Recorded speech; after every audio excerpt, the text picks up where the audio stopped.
The BMW Z4, like the convertible sports car it replaced before it, the Z3, was an immediate hit with the public when it was unveiled at the 2002 Paris Motor Show.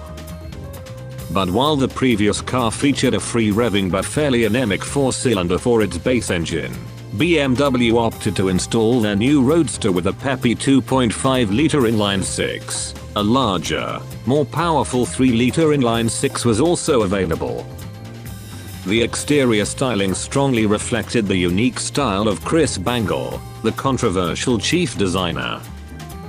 The flowing fenders and the Z-shaped press line embossed into the sheet metal in front of the doors were major features that distinguished the car.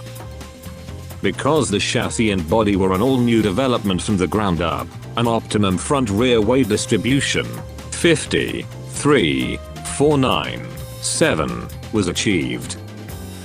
It is amazing that the torsional rigidity of the new car was triple that of the previous car. This structural stiffness achieved while reducing the overall weight of the Z4 by a full 25 kilograms. The basic format of the suspension, struts in the front and multi-links in the rear, was carried over from the 3 Series of the era, E46.